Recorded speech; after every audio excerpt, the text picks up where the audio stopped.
ఈ నెల 18 అనగా జనవరి 18 మౌని అమావాస్య. మౌని అమావాస్యనే చొల్లంగి అమావాస్య అని కూడా అంటారు. అంతేకాదు ఇది ఆదివారం రావటం వల్ల ఆదివారం అమావాస్య అయింది. మహాశక్తివంతమైన రోజు, అతీంద్రియ శక్తులు ఉండే అద్భుతమైన రోజు. ఈ అమావాస్య సామాన్యమైన అమావాస్య కాదు. కోటి రెట్ల శక్తి ఈ మౌని అమావాస్యకు ఉంటుంది. జీవితంలో మీరు ఏదైనా సాధించాలంటే దానిని నెరవేర్చే అత్యంత శక్తివంతమైన రోజు ఈ రోజు. ఇలాంటి శక్తివంతమైన రోజు ఉదయం సాయంత్రం స్నానం చేసే నీటిలో ఈ ఒక్కటి వేసుకొని స్నానం చేస్తే 7 జన్మల పాపాలు దోషాలు ఆ నీటి ద్వారా తుడిచిపెట్టుకుపోతాయి. మీ శరీరానికి నూతన శక్తి వస్తుంది. దేనినైనా సాధించే దివ్య శక్తిని పొందుతారు. ఈ రోజు ఇలా చేస్తే ఎంతో కాలంగా మీ ఒంట్లో ఉన్న నెగిటివ్ ఎనర్జీ దిష్టి పారిపోయి అంతులేని శక్తిని పొందుతారు. మరి ఎంతో శక్తివంతమైన ఈ రోజు స్నానం చేసే నీటిలో ఏం వేసుకొని స్నానం చేస్తే అష్ట దరిద్రాలు పోయి అష్టైశ్వర్యాలు కలుగుతాయో, నరదిష్టి పోయి అన్ని శుభాలే కలుగుతాయో ఈ వీడియోలో తెలుసుకుందాం. సూర్యుడు మకర సంక్రాంతి పర్వదినాన ఉత్తరాయణ పుణ్యకాలంలోకి ప్రవేశిస్తాడు. ఆ తరువాత వచ్చే మొట్టమొదటి పుష్యమాస బహుళ అమావాస్యను మౌని అమావాస్య అంటారు. దీపావళి అమావాస్య కంటే అధిక రెట్ల ఫలితాన్ని ఈ మౌని అమావాస్య ఇస్తుంది. పుష్యమాసంలో రవి చంద్రులు మకర రాశిలో కలవటమే మౌని అమావాస్య. ఈ రోజు గురించి మన పురాణాల్లో మరియు పరిహార శాస్త్రాలలో విశేషంగా చెప్పటం జరిగింది. అత్యంత విశేషమైన మౌని అమావాస్య అంటే మౌని అంటే మౌనంగా ఉండటం, అమావాస్య అంటే చీకటి అని అర్థం. అంటే పగటిపూట మౌనంగా ఉండి మనలోని చీకటి అనే అంధకారాన్ని తొలగించాలి అని అర్థం. ఈ రోజు మౌనవ్రతం పాటించటం అనాదిగా వస్తుంది. మన నోటి నుండి వచ్చే మాటల వల్లే కొందరు సంతోషిస్తారు, మరికొందరు బాధపడతారు. కాబట్టి ఈ రోజు కోపంతో ఏమీ అనకూడదని ఇలా మౌనవ్రతం ఆచారంగా పెట్టారు. ఈ రోజు నోటి నుండి అనకూడని మాటలు అంటే వారికి జీవితంలో అన్ని అశుభాలే జరుగుతాయి. అందుకే మహాశక్తివంతమైన పవిత్రమైన ఈ రోజు మన నోటిని అదుపులో పెట్టుకోవాలని ఇలా పెద్దలు ఆచారంగా పెట్టారు. ఎంతో శక్తివంతమైన ఈ రోజు ఎవరైతే మౌనవ్రతం పాటిస్తారో వారి యొక్క అనుకున్న పనులు తప్పక నెరవేరతాయి. వారికి సకల శుభాలు కలుగుతాయి. మౌని అమావాస్య రోజు గంగానదిలోని నీరు అమృతంగా మారుతుందని పురాణాలు చెప్తున్నాయి. అందువల్లే ఈ రోజు గంగానదిలో పవిత్ర స్నానం చేస్తారు. కాబట్టే మౌని అమావాస్య రోజు వారణాసిలోని గంగానదిలో త్రివేణి సంగమంలో లక్షలాది ప్రజలు పుణ్యస్నానాలు చేస్తారు. మౌని అమావాస్య రోజు గంగానది దగ్గరలో లేనివారు సమీపంలోనున్న నదిలో లేదా చెరువులో లేదా బావులలో గంగాదేవిని తలుచుకొని పవిత్ర స్నానాలు చేస్తారు. ఈ రోజు స్నానానికి అంతటి విశేషం ఉంది. ఇలా గంగానదిలో మౌని అమావాస్య రోజు స్నానం చేస్తే సకల దోషాలు పాపాలు నశిస్తాయి. ఈ రోజు పవిత్ర గంగానది మీకు అందుబాటులో లేకున్నా ఇలా చేసినా అంతటి పుణ్యం లభిస్తుంది.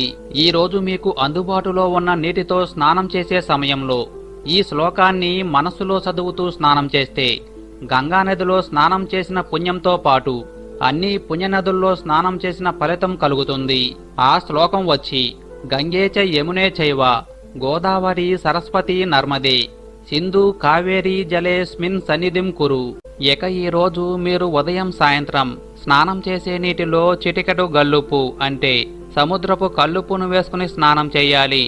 అత్యంత శక్తులు ఉండే మౌని అమావాస్య రోజు ఇలా స్నానం చేస్తే మీ ఒంట్లో ఉన్న అన్ని నెగటివ్ శక్తులు దిష్టి దోషాలు తొలగి అత్యంత దైవిక శక్తి మీ శరీరంలోకి ప్రవేశిస్తుంది. దాంతో మీరు ఏ కార్యాన్నైనా సాధించే శక్తిని పొందుతారు. జీవితంలో మీరు ఏది సాధించాలనుకుంటున్నారో దానిని సాధించే శక్తిని పొందుతారు. అంతేకాదు జన్మజన్మలలో చేసిన పాపాలు ఆ నీటి ద్వారా పటాపంచలవుతాయి. అంతటి శక్తి ఈ రోజు ఇలా స్నానం చేస్తే వస్తుంది. కాబట్టి ఈ రోజు ఉదయం సాయంత్రం ప్రతి ఒక్కరూ స్నానం చేసే నీటిలో చిటికెడు గల్లుపు వేసుకొని ప్రతి ఒక్కరూ స్నానం చేసి అత్యంత దివ్యశక్తిని ప్రతి ఒక్కరూ పొందాలి. మౌని అమావాస్య రోజు సాధ్యమైనంత వరకు మౌనంగా ఉంటే మంచిది. ఈ రోజు సాధువులు మౌనంగా ఉంటారు. దీన్ని జ్ఞానాన్ని నిద్రలేపే చర్యగా భావిస్తారు. మౌని అమావాస్య రోజు శనిదేవుణ్ణి పూజిస్తే చాలా మంచిది. దోషాలన్నీ పోతాయి. ఈరోజు భక్తులు శనిదేవుడికి నువ్వుల నూనెతో అభిషేకం చేస్తారు. ఈరోజు కాకికి అన్నం పెట్టడం వల్ల శనిదేవుడు మిమ్మల్ని దీవిస్తాడు. మీ జీవితంలో శుభ ఫలితాలు కలుగుతాయి. అదేవిధంగా ఈరోజు కుక్కకు అన్నం పెట్టడం కూడా ఎంతో మంచిది. ఈరోజు ఇంటి యజమాని నదిలో స్నానమాచరించి నల్ల నువ్వులను నీళ్లలో వేసి పితృదేవతలకు తర్పణం విడిచిపెడితే పితృదేవతలు 21 తరాల పాటు స్వర్గంలో ఉంటారని పురాణాలు చెప్తున్నాయి. మీ జాతకంలో పితృదోషం పితృశాపం ఉంటే ఈ మౌని అమావాస్య రోజు ఇలా చేస్తే పితృదేవతలు ఆశీర్వదిస్తారు. అదేవిధంగా మౌని అమావాస్య రోజు ఇలా చేస్తే మీ జీవితమే మారిపోతుంది.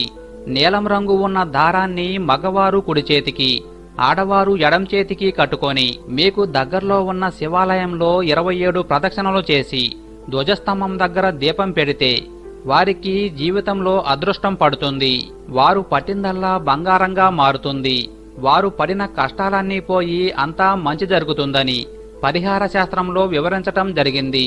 మౌని అమావాస్య లక్ష్మీదేవికి ఎంతో ప్రీతికరమైన రోజు కావున ఈ రోజు లక్ష్మీదేవిని భక్తి శ్రద్ధలతో ఆరాధిస్తే ఐశ్వర్యవంతులవుతారు.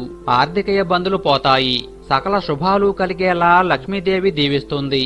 లక్ష్మీదేవికి దీపావళి అమావాస్య తరువాత అత్యంత ప్రీతికరమైన రోజు మౌని అమావాస్యే. ఈ రోజు రోజంతా మౌనవ్రతం ఆచరించలేని వారు ఒక తెల్లటి కాగితం తీసుకొని దానిపై తులసి ఆకుతో లేదా పసుపు కొమ్ముతో మీ కోరికను రాయండి. దానిని అరచేతిలో పెట్టుకొని దానిని కళ్ళార్పకుండా చూడండి. ఎంతసేపు చూడగలిగితే అంతసేపు చూడండి. కళ్ళార్పే సమయంలో ఓ ప్రకృతి మాత నా కోరిక తీర్చు అని కోరాలి. ఇక మౌనంగా ఉండి ఇలా కోరి ఆ కాగితంపై ఊది మడిచి ఆ కాగితాన్ని మీ ఇంట్లో పూజామందిరంలో దేవుడి పటం ముందు ఉంచాలి. ఈ రోజు ఇలా చేస్తే మీ ఎలాంటి కోరికలైనా నెరవేరతాయి. ఎందుకంటే అత్యంత దైవిక శక్తులు ఈ రోజు ఉంటాయి. ఈ రోజు ఇలా చేస్తే తప్పక అద్భుతం జరుగుతుంది. హిందూ పురాణాల ప్రకారం ఈ రోజు ఎంతో ప్రత్యేకమైంది. ఈ రోజు తెల్లవారుజామున 4 నుండి 6 గంటల మధ్య అంటే సూర్యోదయానికి ముందే నిద్ర లేవాలని హిందూ పురాణాలు చెప్తున్నాయి. ఈ రోజు ఎట్టి పరిస్థితుల్లో ఆలస్యంగా లేవకూడదు. ఈ రోజు సూర్యోదయం తరువాత నిద్రలేస్తే అలాంటి వారు రాక్షసులుగా జన్మిస్తారని అంటారు. ఇలాంటి వారిని ప్రతికూల శక్తులు ఆకర్షిస్తాయి. ఈ ప్రతికూల శక్తులు అమావాస్యపై కూడా ఎక్కువగా ప్రభావం చూపుతాయి. అందుకే మౌని అమావాస్య రోజు ఆలస్యంగా లేవకుండా తెల్లవారుజామునే లేచి నదీ స్నానం చేయాలి. మౌని అమావాస్య రోజు ఎట్టి పరిస్థితుల్లో కూడా భార్యాభర్తలు శారీరక సంబంధాలు పెట్టుకోకూడదు. ఎందుకంటే ఈ రోజు ప్రతికూల శక్తులు ప్రధానంగా ఉంటాయి. ఒకవేళ తెలియక కలిస్తే పుట్టబోయే బిడ్డ శారీరక వైకల్యంతో పుడతాడని పురాణ వచనం. ఈ విషయాన్ని అనాది నుండి హిందువులు నమ్ముతున్నారు. అయితే ఈ రోజుకు ఒక ప్రత్యేకత ఉంది. ఈ విషయం చాలా మందికి తెలియదు. ఈ విషయం తెలిస్తే మీరు ఖచ్చితంగా ఆశ్చర్యపోతారు. మౌని అమావాస్య అంటేనే మన పూర్వీకులను మెప్పించే రోజు అని మన శాస్త్రాలు చెప్తున్నాయి. మీరు ఉద్దేశపూర్వకంగా లేదా అనుకోకుండా మీరు ఏవైనా తప్పులు చేసి ఉంటే ఈ రోజు క్షమించమని మీ పూర్వీకులను కోరితే అందుకు నివారణలు పొందుతారు. ఈ రోజు ఇంకా ముఖ్యంగా ఎవరిపైనా కోపం ప్రదర్శించకూడదు. ఈ రోజు ప్రశాంతంగా తక్కువ మాట్లాడి దైవంపై మనసు లగ్నం చేయాలి. ఈ రోజు పొరపాటున అనకూడని మాటలు అంటే మీ జీవితంలో ఆ మాటల ప్రభావం పడుతుంది. కాబట్టి ఈ రోజు వీలైనంత వరకు మౌనంగా ఉండండి. ఈ రోజు అంటే మౌని అమావాస్య రోజు మర్రి చెట్టుకు ప్రతికూల శక్తులు ఉంటాయి.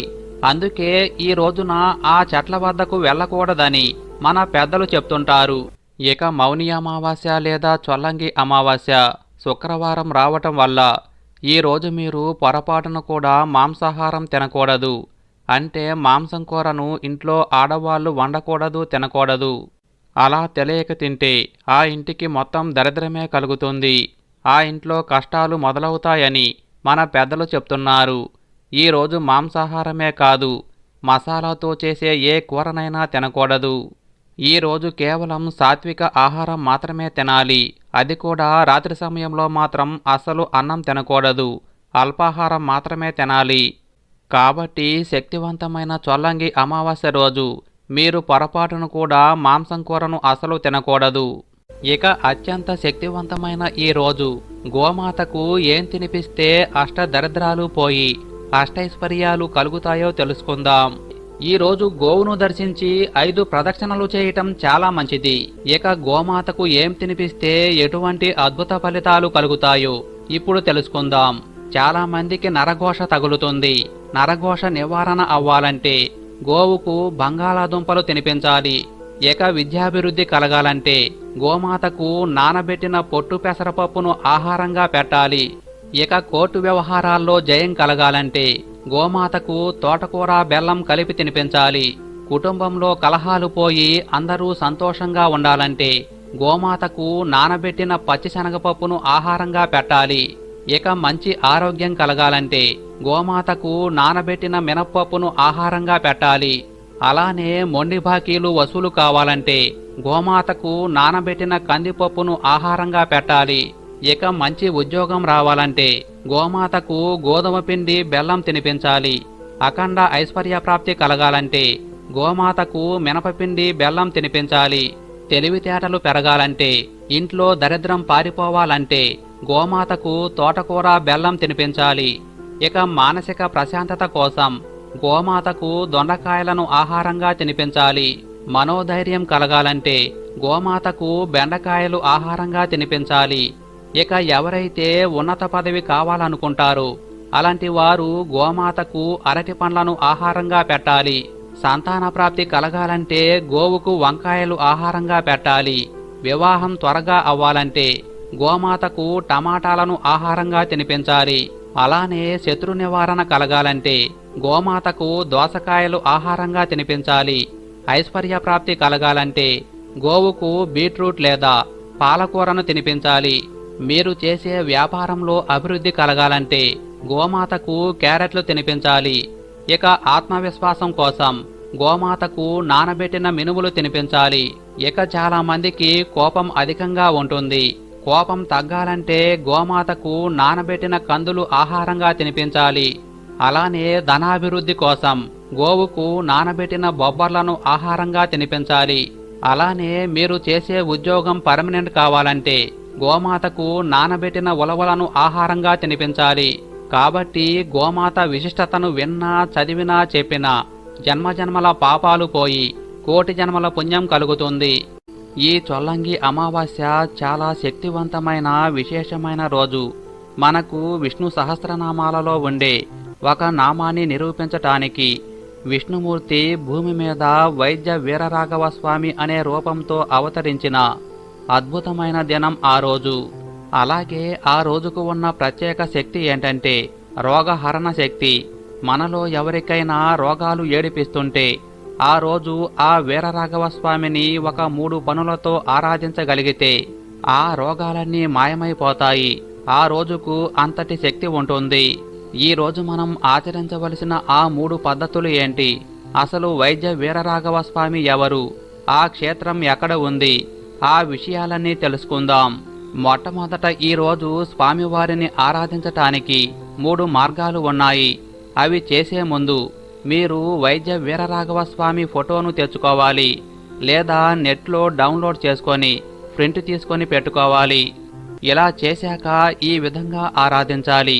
మొట్టమొదట ఒక ప్రత్యేకమైన దీపం వెలిగించాలి. ఆ దీపం ఎలా వెలిగించాలంటే బియ్యపు పిండి పంచదారను కూడా పొడిలా చేసి ఆ 2 కలిపి అందులో యాలకుల పొడి కూడా కలపండి. ఒక చిన్న పళ్ళెంలో వేసి పళ్ళెంలో చిన్న కుంటలాగా చేసి అందులో ఆవు నెయ్యి వేసి ప్రమిదలా చేసి అప్పుడు ఆ దీపం పెట్టాలి. ఇది మొట్టమొదటి పద్ధతి. ఆ తరువాత ఇంట్లో ఎవరికైనా దీర్ఘకాలిక వ్యాధులు ఉంటే వాళ్లకు వెండితో ఒక చిన్న కడియం చేయించండి. అంటే వెండి తీగతో ఒక కడియం చేయించాలి. అప్పుడు స్వామి ముందు కూర్చొని సంకల్పించి, స్వామి నీ దయ వల్ల కనుక ఈ వ్యాధి తగ్గి మాకు తిరిగి ఆరోగ్యం బాగుంటే తిరువల్లూరు వచ్చి నీ దర్శనం చేసుకుంటాం. ఈ వెండి కడియాన్ని అక్కడ హుండీలో వేస్తాము అని సంకల్పించుకొని అప్పుడు స్వామికి పూజ చేయండి. మామూలు నిత్య పూజలా చేయండి. అలాగే ఆ రోజు చేయవలసిన 3వ పని ఏంటంటే మీ ఇంటి దగ్గరలో చెరువు ఉంటే చెరువు లేకపోతే బావి దగ్గర కానీ లేదా మీ ఇంట్లో ఒక చిన్న గిన్నెలో నీళ్లు తీసుకొని ఆ నీళ్లల్లో ఇంటిల్లపాది ఒక చిన్న బెల్లం ముక్క తీసుకొని ఆ నీటి గిన్నె చుట్టూ ప్రదక్షిణలు చేసి ఆ తిరువల్లూరులో ఉన్న పుష్కరిణికి చేస్తున్నామన్నట్టు చేసి తరువాత ఇంట్లో వారందరూ బెల్లం ముక్క ఆ గిన్నెలో వేయండి. ఇలా ఈరోజు వైద్య వీరరాఘవ స్వామిని ఆరాధించాలి.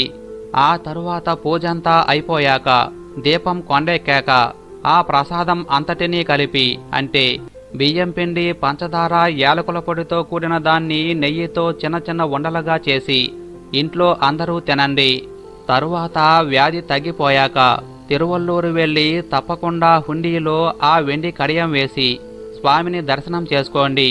ఈ రకంగా చేసి దీర్ఘకాలికమైన వ్యాధుల నుండి బాగైన వారు లక్షల్లో ఉన్నారు.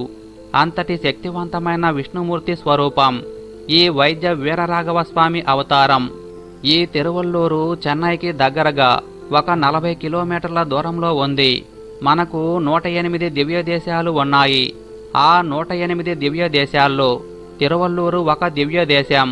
ఈ క్షేత్రం ప్రతి అమావాస్య రోజు అత్యంత శక్తిని పుంజుకొని ఉంటుంది. ఆ రోజు అక్కడకు వేల మంది జనం వస్తారు. ఇక చొల్లంగి అమావాస్య రోజు ఈ క్షేత్రం పరిపూర్ణమైన శక్తిని పొంది ఉంటుంది. అక్కడకు వెళ్ళి దర్శనం చేసుకుంటే ఎలాంటి రోగాలైనా మాయమవుతాయి. ఇక్కడ హృత్ప్రాపనాశిని అనే ఒక పుష్కరిణి ఉంది. ఈ పుష్కరిణిలో ఒక బెల్లం ముక్క వేసి స్వామికి నమస్కారం చేసుకుంటారు. ఈ పుష్కరిణి గొప్పతనం ఏంటంటే ఇది ఎప్పటి నుండో ఉన్న దివ్య పుష్కరిణి.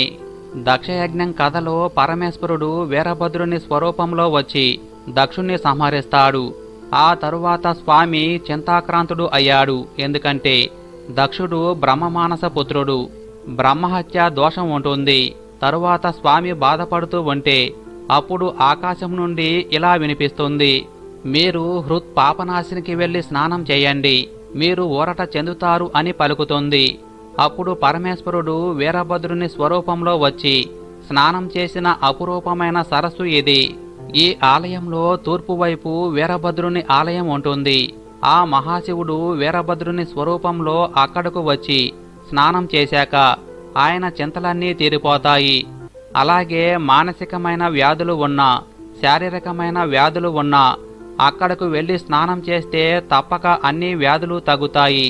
అది ఆ తీర్థం యొక్క గొప్పతనం. అలాగే ఇక్కడ క్షేత్రంలో విష్ణుమూర్తి ఒక లీలా నాటకం ఆడారు. అదేంటంటే బదరికాశ్రమంలో శాలిహోత్రుడు అనే ఒక మహర్షి ఉండేవాడు.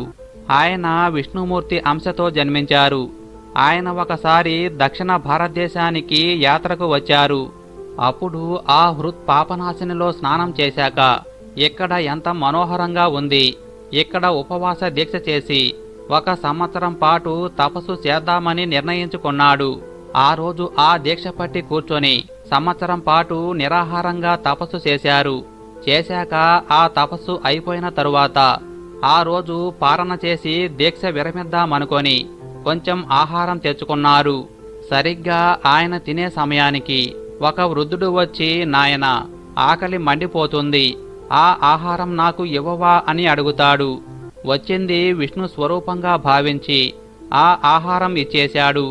పారణ చేయటం కుదరనందున ఇంకొక సంవత్సరం పాటు ఉపవాసం చేసి మళ్ళీ దీక్ష తీసుకొని తపస్సు చేద్దామని నిర్ణయించుకున్నాడు.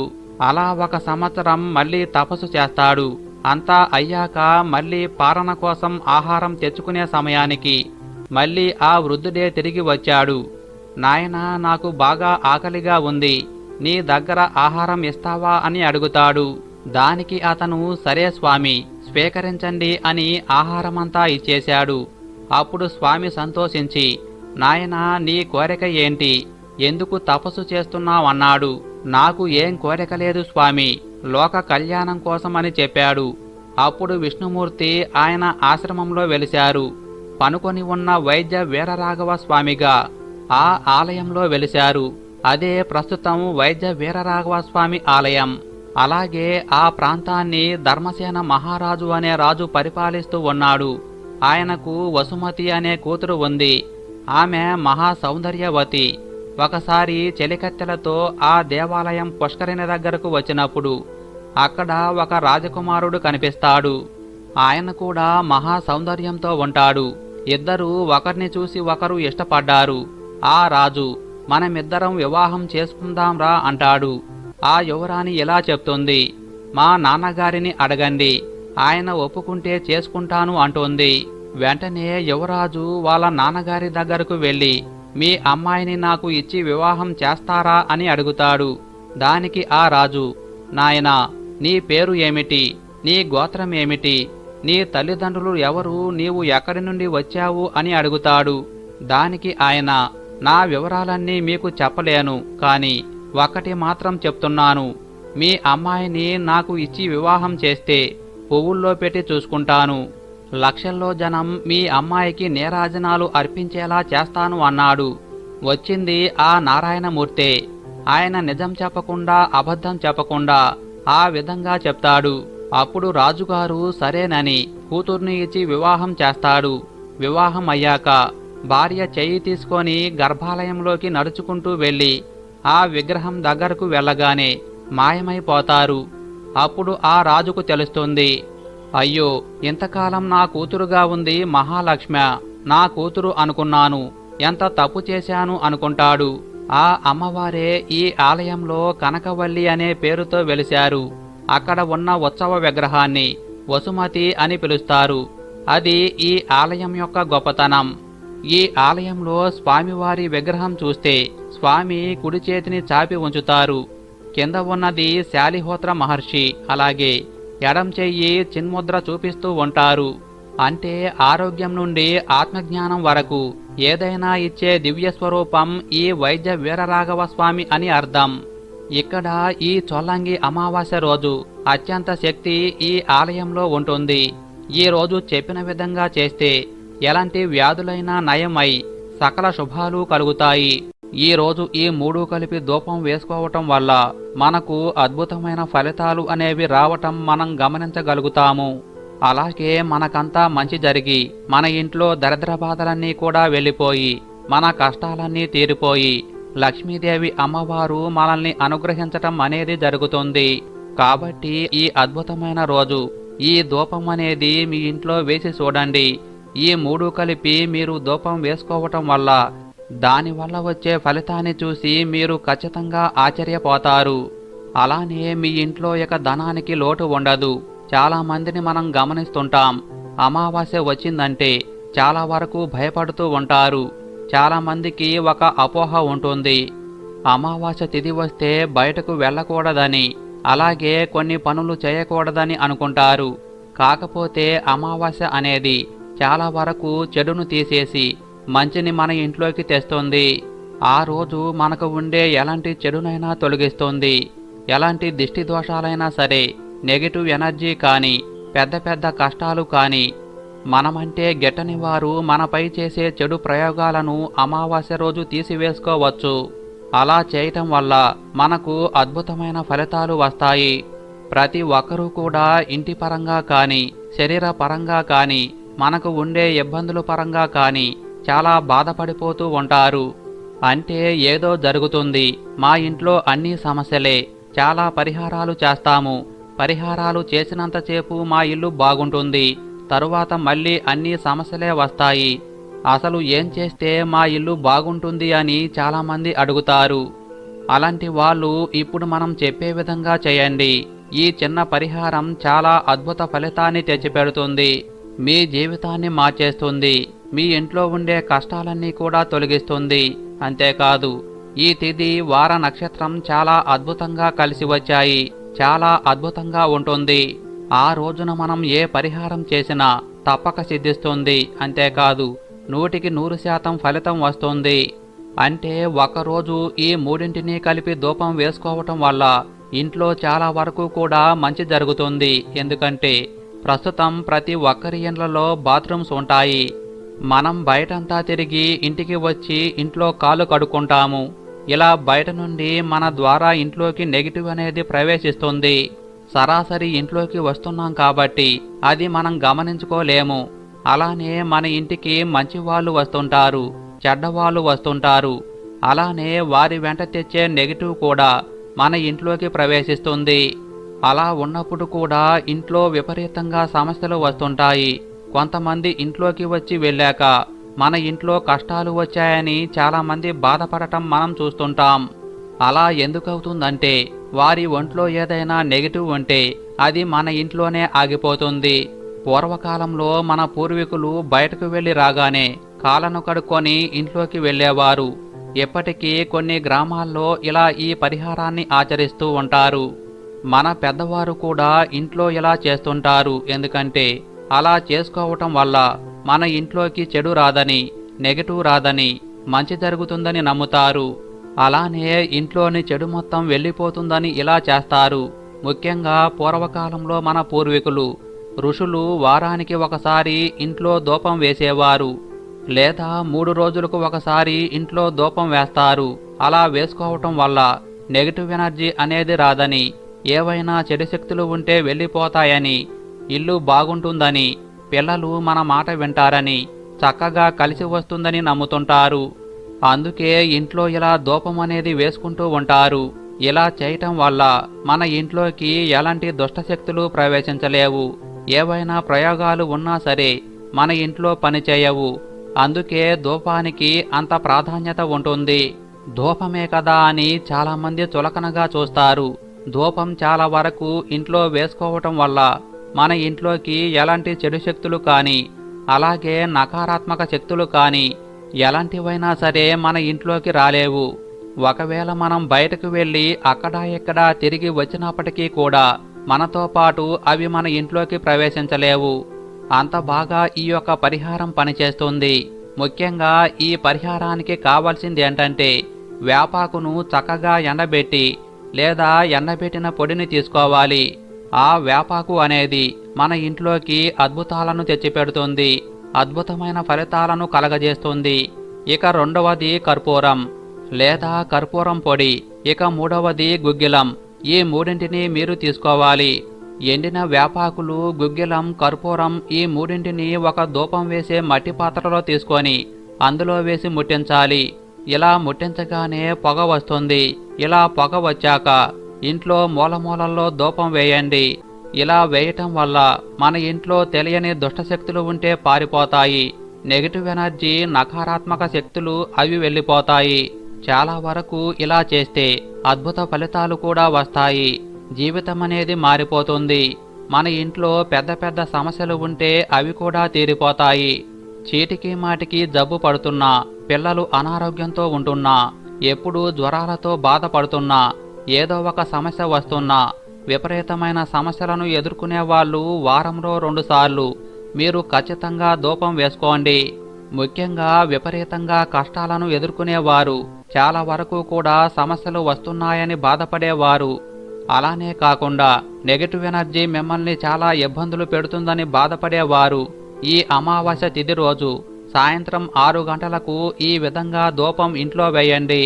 అలా వేయటం వల్ల మీ ఇల్లు చాలా వరకు కూడా సుఖ సంతోషాలతో ఉంటుంది. ఇంట్లోకి ఎలాంటి చెడు అనేది రాదు. ఇది 100% మంచి ఫలితాన్ని ఇస్తుంది. ధూపం ఇలా వేసుకుంటే మీకు వచ్చే ఫలితాన్ని చూసి ఖచ్చితంగా ఆశ్చర్యపోతారు. మీకు ఏదైనా శరీరానికి సంబంధించిన జబ్బులు కానీ, పిల్లలకు జ్వరాలు రావటం, మాట వినకపోవటం చేస్తుంటే అలాంటి వాటి నుండి కూడా మీరు సులభంగా బయటపడతారు. అంత బాగా ఈ ధూపం అనేది ఉపయోగపడుతుంది. ఇవన్నీ మాకు దొరకవు అనుకునేవారు నార్మల్గా సాంబ్రాణి ఎక్కడైనా కొట్లలో దొరుకుతుంది. మట్టి మూకుడులో బొగ్గులు కాల్చి సాంబ్రాణి ధూపం ఈ రోజు వేసుకోవచ్చు. ఇలా వేసి ఇల్లంతా ఒక్కసారి చూపిస్తే చక్కని ఫలితాలు వస్తాయి. ఈ సాంబ్రాణి ధూపం కూడా చాలా బాగా ఉపయోగపడుతుంది. సాంబ్రాణితో మీరు ధూపం వేసేటప్పుడు అందులో 2 లవంగాలను కూడా వేసి ఇల్లంతా కూడా ధూపం వేస్తే మనకు అద్భుత ఫలితాలు వస్తాయి. మూలమూలల్లో ఉన్న చెడు మొత్తం మన ఇంట్లో నుండి వెళ్ళిపోతుంది. అద్భుతమైన ఫలితంతో మన జీవితం మారిపోతుంది. మన పిల్లలకు కూడా మంచి జరుగుతుంది.